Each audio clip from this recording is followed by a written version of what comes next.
বিসমিল্লাহির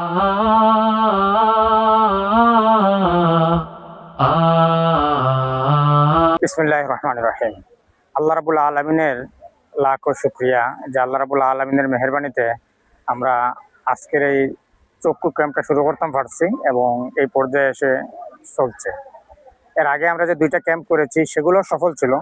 এই ক্যাম্পটা আরো বেশি রোগীর সমাগম ঘটেছে এবং আমরা আশা করতেছি হাজারখানেক রোগীকে আমরা চিকিৎসা দিতে পারবো ইনশাআল্লাহ। আধার কেটে উদ্ভাসিত সম্ভাবনার দ্বার, সময় এবার এগিয়ে যাওয়ার সম্মুখে দুর্বার। আধার কেটে উদ্ভাসিত সম্ভাবনা। প্রথমে পালা চিকিৎসা হয়েছে, এখনো পালা চিকিৎসা হয়। আজকে চকুর চিকিৎসার লাগি এই কিবরিয়া ভাই সাহায্যের কারণে আমরা এই গরিবগুলো বহুত সুবিধা হয়েছে। অনেক লোক আইছে, সবাই তার লাগে দোয়া করে। কিবরিয়া সাহেবের দায়িত্বে এই যে ক্যাম্পটা করা হয়েছে, আমরা অত্যন্ত এলাকাবাসী খুশি।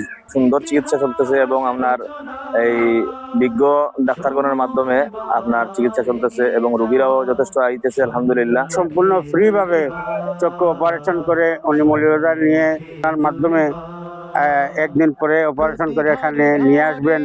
এই এলাকার গরিব রোগী যারা আছে চক্ষু সেবা নিয়ে অনেক উপকৃত হবে। আলহামদুলিল্লাহ আসসালামু আলা ইবাদিহিল্লাযিনা ইসতাফা আম্মা বা'দ আউযু বিল্লাহি মিনাশ শাইতানির রাজিম বিসমিল্লাহির রহমানির রহিম। সম্মানিত উপস্থিতি, আমরা দেখতে পাচ্ছি যে আমাদের আল ফালাহ ইসলামী একাডেমিতে তৃতীয়বারের মতো আজকে এই ফ্রি চক্ষু শিবির চলতেছে আলহামদুলিল্লাহ। আমরা সকাল 9টায় সময় দিয়েছিলাম, রোগীরা সকাল 8টা থেকেই এসে রোগীরা এখানে সমবেত হয়েছেন। খুবই সুচারুভাবে সুশৃঙ্খলভাবে এখানে চিকিৎসা সেবা নিচ্ছেন। আমাদের এই চিকিৎসা সেবাকে সার্বিকভাবে সহযোগিতা করেছেন আমাদের এই পশ্চিমজুড়ি ইউনিয়নের কৃতি সন্তান অ্যাসিস্ট্যান্ট প্রফেসর জনাব বিশিষ্ট শিক্ষাবিদ জনাব আজমত কিবরিয়া স্যার। আমাদের এই পশ্চিমজুড়ি ইউনিয়নের সর্বস্তরের লোকের আশা আকাঙ্ক্ষার বাতিঘর। আগামী ইউনিয়ন পরিষদ নির্বাচনে উনি চেয়ারম্যান পদপ্রার্থী হিসেবে এখানে নির্বাচন করবেন। আমরা সকলের সহযোগিতা কামনা করছি। শত শহীদের রক্তে কেনা সিক্ত এ জামিন।